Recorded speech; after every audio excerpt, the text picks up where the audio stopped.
Good afternoon, everyone. What would you say if I told you that Albert Einstein is still alive? And that yesterday he was actually in front of me in line at Starbucks and he ordered a venti quad, non-fat white mocha, stirred, extra hot, no foam light whip. And for some reason, I remember his entire order verbatim in this scenario. Would you stop everything you were doing and make an effort to meet this distinguished scientist and ask him about his life? And ask him how to impact the human community the way that he did? Ask him how to change the world? Well, something interesting to think about is that this may actually be a case. A modern-day Albert Einstein could exist. Not Einstein specifically, of course, he's dead. But it could be some other Nobel laureate or some other German physicist or some other genius. The only difference is this person is accessible and Einstein isn't.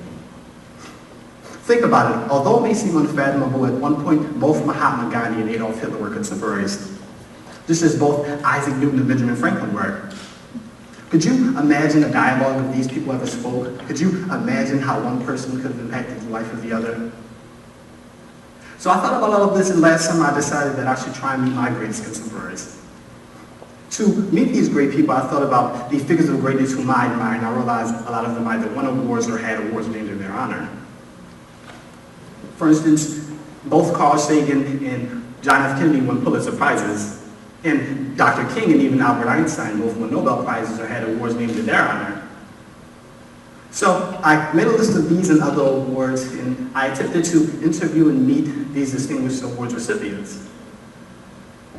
This is what the list looked like when I was done.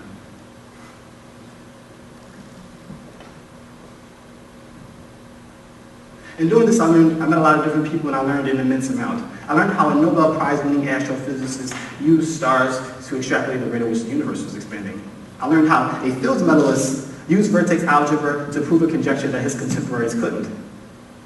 I learned how a MacArthur Fellow or a Genius Grant recipient experimented with sounds to create amazing music. By the end of this project, I was able to meet and learn from 3 Pulitzer Prize winners, 8 MacArthur Fellows, 1 Fields medalist, 7 Nobel laureates, and 3 other highly distinguished people, all of which told me how they were currently impacting the world. As we STEM students go off to work full-time, we must be careful that we are letting greatness pass us by no matter what field that greatness comes from. It's extremely hard to establish an interest in science, technology, and engineering, and we should be committed for having gotten this far.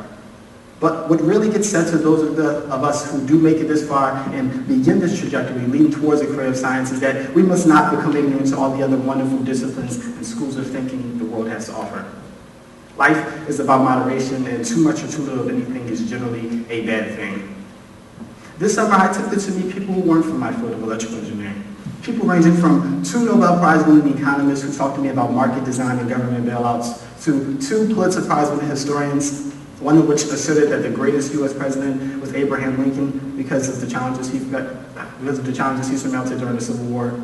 And even a world-renowned cellist who won a MacArthur Fellowship for her amazing musical talent. Before this, I didn't even know what a cellist was. I'm a firm believer that anyone who genuinely wants to change the world is made to and probably will. So that much is a given. However, what isn't a guarantee is that your impact on the world will be like that of Gandhi's and not of Adolf's. 2 people, same period of history, different legacies. It only takes another history maker to permanently affect the actions of the world changer. I'd encourage any world changer to make an attempt to learn from your other peers who are also currently writing history so that you can unequivocally say your vision for the world has to be that way and cannot rightfully be any other way. None of this would have been possible for me if I ignored the accomplishments of my brilliant contemporaries. Before I leave, I'd like to ask the audience this last question. How many of you remember what you were doing the day you found out Steve Jobs died? I know I remember. I was sitting at home on my laptop, and as soon as I opened my web browser, I saw a news article that said Apple founder dies at 56. The first sentence of the article referred to Jobs as one of the greatest thinkers of the last 100 years. I remember thinking, wow, one of the greatest thinkers of the last century, and I didn't even know the first thing about this man. What's worse is that with enough effort, I probably could have learned from and even interviewed him too.